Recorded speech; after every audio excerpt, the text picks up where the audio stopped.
Petroleum مصنوعات کی قیمتوں میں اضافے کا امکان۔ وزیر خزانہ مفتاح اسماعیل کا کہنا ہے کہ IMF حکام سے ملاقات ہوئی۔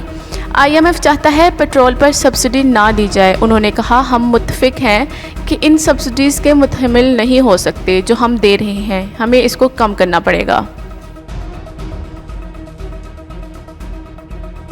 سیکیورٹی اداروں کی تحقیقات میں یہ نتیجہ نکلا کہ کوئی بیرونی سازش نہیں ہوئی۔ وزیر اعظم شہباز شریف کی زیر صدارت قومی سلامتی کمیٹی کا اجلاس کا اعلامیہ جاری کر دیا گیا، جس میں کہا گیا کہ سیکیورٹی اداروں کی تحقیقات کے مطابق کوئی بیرونی سازش نہیں ہوئی ہے۔ اعلامیہ میں کہا گیا کہ خفیہ اداروں نے اعلامیہ کی تحقیقات کی۔ واشنگٹن میں پاکستانی سفارت خانے کو ٹیلی گرام موصول ہوا۔ تمام تر معلومات مراسلوں کی بنیاد پر کمیٹی نے فیصلہ کیا کہ غیر ملکی سازش نہیں تھی۔ اجلاس کے جاری اعلامیہ میں یہ بھی کہا گیا کہ دوران تحقیقات غیر ملکی سازش کے کوئی ثبوت نہیں ملے۔ امریکہ میں پاکستان کے سابق سفیر نے قومی سلامتی کمیٹی کو بریفنگ دی۔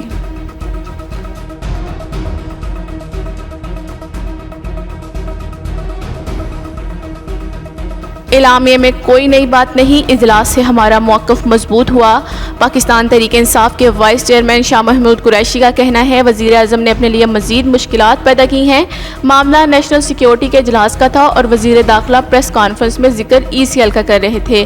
ہمارا موقف پہلے سے زیادہ مضبوط ہو گیا۔ لوگ سمجھتے ہیں کہ موجودہ حکومت کور اپ کی کوشش کر رہی ہے۔ اسد قیصر مراسلہ چیف جسٹس پاکستان کو بھجوا چکے ہیں۔ اس پر ایک جوڈیشل کمیشن تشکیل دیا جائے گا جو معاملات کی تہہ تک پہنچے گا۔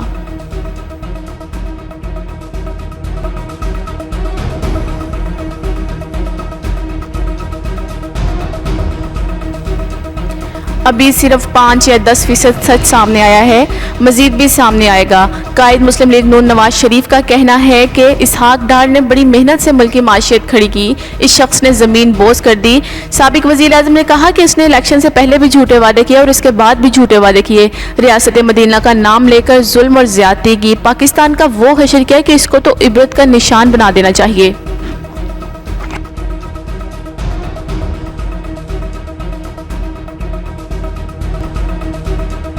سپریم کورٹ کے جسٹس منیب اختر نے صدارتی ریفرنس کی سماعت میں ریمارکس دیے ہیں کہ عزت کا راستہ یہی ہے کہ منحرف رکن مستعفی ہو کر گھر جائیں۔ چیف جسٹس عمر عطا بندیال کی سربراہی میں سپریم کورٹ کے 5 رکنی لارجر بینچ نے 63A کے تشریح سے متعلق صدارتی ریفرنس کی سماعت کی۔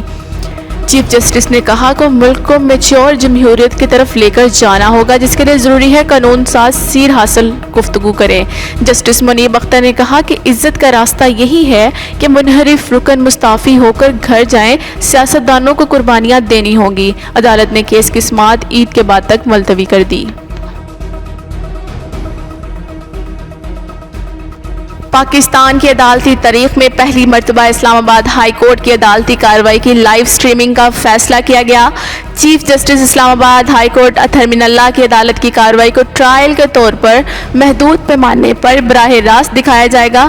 ٹرائل کی کامیابی کے بعد ویب سائٹ پر کوئی بھی عدالتی کارروائی لائیو دیکھ سکیں گے۔ لائیو سٹریمنگ کے لیے ہائی کورٹ کے IT ڈپارٹمنٹ نے چیف جسٹس کی کورٹ میں سسٹم نصب کر دیا۔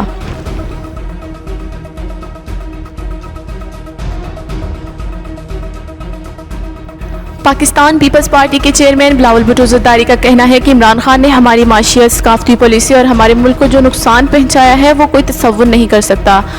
نواز شریف کی جانب سے دیے گئے افطار ڈنر کے بعد میڈیا سے گفتگو کرتے ہوئے کہا کہ زیادہ افطار اور کھانا کھایا، سیاست پر بات چیت بہت کم کی۔ سلیکٹڈ حکومت کو ختم کر دیا گیا ہے، مگر ملک کو پہنچنے والے نقصان کا ازالہ کرنا ہے۔ پاکستان کو بہت سے چیلنجز کا سامنا ہے، ہم سب کو احساس ہے کہ عمران خان تو چلے گئے، معیشت، جمہوریت، عالمی سطح پر پاکستان کو پہنچنے والا نقصان وہی کا وہی ہے، ہم سب کو اس نقصان کا ازالہ کرنا ہے۔ کراچی کے مختلف علاقوں میں رات گئے بجلی غائب، جس کے باعث شہریوں کو شدید مشکلات کا سامنا کرنا پڑ رہا ہے۔ کماری بھٹا ولیج گلشن اقبال بلاک 10 نے FB ایریا سمیت کئی علاقے بجلی سے محروم۔ بجلی کی بندش کے خلاف کراچی شاہین کمپلیکس پر علاقہ مکینوں نے احتجاج کیا، ٹاور جانے والی سڑک بلاک کر دی، تاہم کچھ دیر بعد احتجاج ختم کر دیا گیا۔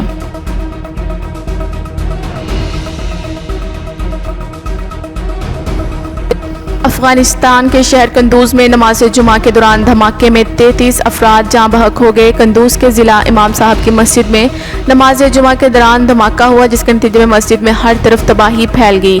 دھماکے میں بچوں سمیت 33 افراد جاں بحق اور 43 زخمی ہو گئے۔ حکام کے مطابق دھماکے سے مسجد کو بھی بری طرح نقصان پہنچا۔ دھماکے کی تاحال کسی گروپ نے ذمہ داری قبول نہیں کی۔